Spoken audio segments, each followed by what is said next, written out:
Assalamualaikum warahmatullahi wabarakatuh. Hai Sobat Piranbae, Alhamdulillah saya ucapkan terima kasih kepada para sahabat yang telah like, komentar dan juga subscribe ke channel kami. Kami doakan semoga diberikan umur panjang oleh Allah Subhanahu wa Ta'ala dan diberi kemudahan dalam mengarungi kehidupan di dunia ini dan selamat hingga akhirat.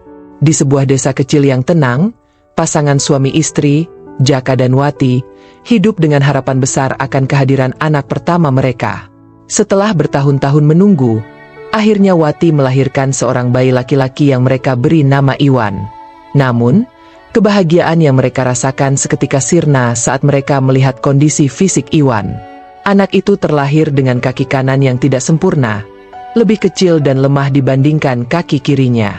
Wati menangis melihat anaknya yang berbeda, sementara Jaka tidak berkata apa-apa. Mereka merasa malu dan bingung menghadapi kenyataan bahwa anak yang dinantikan justru memiliki cacat fisik. Jaka yang biasanya tegar, berubah menjadi pendiam. Ia menghindari pertanyaan dari tetangga yang sering berkunjung untuk melihat bayi mereka. Meskipun begitu, Iwan tumbuh dengan penuh cinta selama tahun-tahun awal hidupnya. Meski cacat, Iwan adalah anak yang ceria. Namun, seiring bertambahnya usia, kecacatannya menjadi lebih nyata. Ia tidak bisa berjalan seperti anak-anak lain. Iwan harus menggunakan tongkat kecil untuk membantunya berjalan, dan ini membuat orang tuanya semakin terpuruk dalam rasa malu. Di usia 3 tahun, ketika anak-anak lain mulai berlari-larian di halaman, Iwan hanya bisa menyaksikan dari jauh, duduk dengan tongkat di sisinya. Orang-orang mulai membicarakan Iwan. Kasihan sekali anak itu. Bagaimana masa depannya nanti? Sering terdengar dari bisikan-bisikan tetangga. Jaka dan Wati merasa semakin tertekan dengan komentar orang-orang di sekeliling mereka. "Aku tak tahan lagi, Wati," kata Jaka pada suatu malam. "Setiap kali aku berjalan di desa, orang-orang melihatku dengan tatapan kasihan. Mereka menganggap kita tidak bisa merawat anak dengan baik." Wati hanya bisa terdiam. Hatinya juga hancur setiap kali melihat anaknya yang berbeda.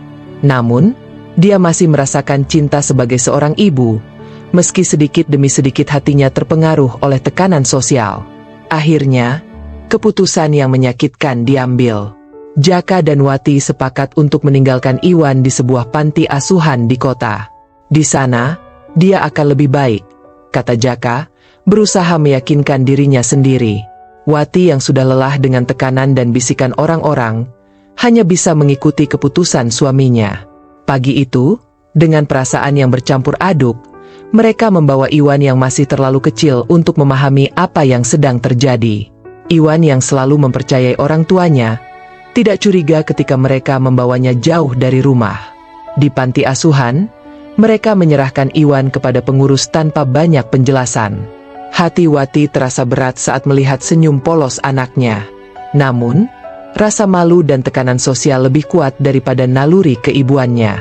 Setelah meninggalkan Iwan, Jaka dan Wati kembali ke desa, berusaha melanjutkan hidup mereka tanpa beban yang selama ini mereka rasakan. Namun, mereka tidak menyadari bahwa keputusan tersebut akan menghantui mereka di kemudian hari. Sementara itu, Iwan yang masih sangat kecil harus beradaptasi dengan lingkungan baru di panti asuhan.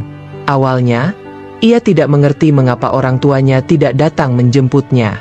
Setiap sore, Iwan duduk di tepi jendela, menatap jalanan dengan harapan kedua orang tuanya akan datang kembali.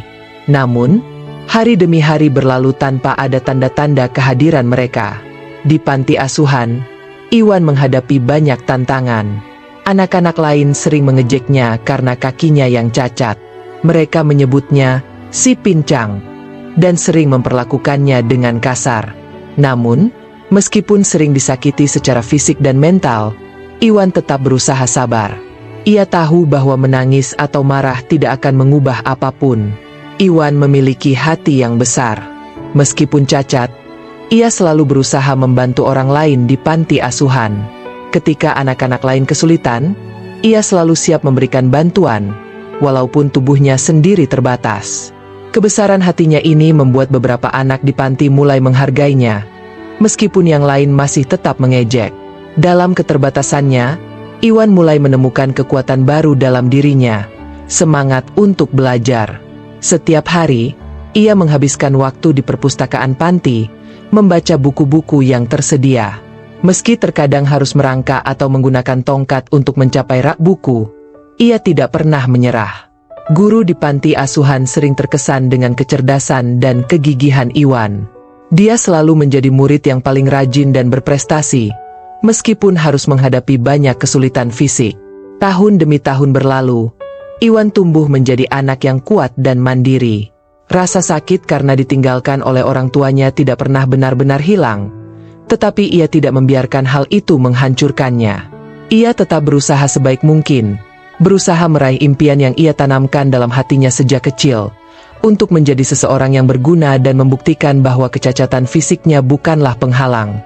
Saat Iwan beranjak remaja, datanglah seorang pengusaha kaya bernama Pak Arif yang sering menyumbang ke panti asuhan.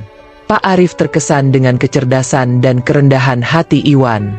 Ia melihat potensi besar dalam diri anak itu dan memutuskan untuk mengadopsinya. Bagi Pak Arif, Iwan bukan hanya anak yang cerdas, tetapi juga memiliki jiwa yang tangguh dan hati yang tulus. Di bawah asuhan Pak Arif, kehidupan Iwan berubah drastis. Ia mendapatkan pendidikan terbaik yang sebelumnya tak pernah ia bayangkan. Iwan kini bersekolah di sekolah bergengsi, dan meskipun masih harus menggunakan tongkat untuk berjalan, semangatnya tidak pernah surut. Ia terus meraih prestasi di sekolah, menjadi salah satu murid terbaik. Sementara itu, di desa kecil tempat Jaka dan Wati tinggal, kehidupan mereka tidak berjalan mulus. Setelah membuang Iwan, mereka berharap hidup akan lebih ringan. Namun, usaha mereka perlahan-lahan mulai bangkrut. Rasa bersalah yang selama ini mereka abaikan mulai menghantui mereka. Meskipun tak pernah diucapkan, baik Jaka maupun Wati sering memikirkan anak yang mereka tinggalkan. Mereka bertanya-tanya, bagaimana nasibnya sekarang? Apakah dia hidup dengan baik? Ketika Iwan lulus dari universitas dengan predikat terbaik, Pak Arif merasa sangat bangga. Ia yakin bahwa Iwan adalah contoh sempurna dari seseorang yang mampu bangkit dari keterbatasan dan mencapai puncak kesuksesan. Tidak hanya cerdas, Iwan juga mulai merintis usaha sendiri di bawah bimbingan Pak Arif. Dengan kerja keras, Iwan berhasil menjadi seorang pengusaha muda yang sukses. Suatu hari, dalam sebuah acara amal yang diadakan oleh Pak Arif untuk membantu orang-orang miskin di kota, Iwan bertemu dengan kedua orang tuanya secara tidak sengaja. Jaka dan Wati yang kini hidup dalam kemiskinan datang ke acara tersebut untuk mencari bantuan. Mereka sudah tua, renta, dan penuh dengan penyesalan. Saat Iwan melihat mereka dari kejauhan, hatinya bergetar. Ia langsung mengenali wajah kedua orang tuanya, meskipun mereka tampak jauh lebih tua dan lelah. Jaka dan Wati, di sisi lain, tidak mengenali Iwan yang kini telah berubah menjadi sosok yang sukses dan berwibawa. Dengan langkah tertatih menggunakan tongkatnya, Iwan mendekati mereka. Kedua orang tuanya tampak bingung ketika seorang pemuda berjas rapi dengan tongkat menghampiri mereka. "Bapak, Ibu," suara Iwan bergetar penuh emosi. "Ini Iwan." Sekejap suasana berubah menjadi hening.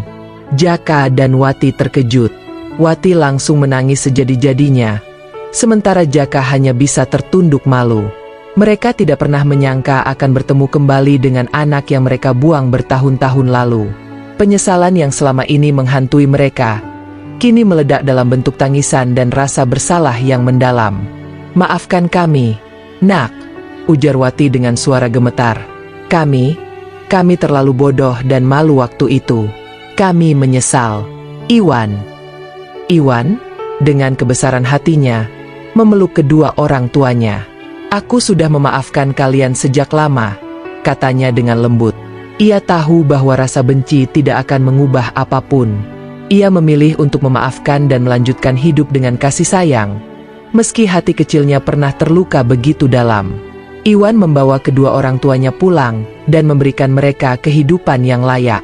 Meski mereka pernah meninggalkannya, Iwan tetap merawat mereka dengan penuh kasih. Baginya, kasih sayang adalah hal terpenting, dan memaafkan adalah bentuk kekuatan yang paling besar. Pesan moral dari cerita ini adalah bahwa kasih sayang sejati tidak memandang fisik atau kesempurnaan. Setiap anak adalah anugerah yang harus diterima dengan hati terbuka. Membenci atau menolak seseorang karena ketidaksempurnaan fisik hanya akan membawa penyesalan di kemudian hari.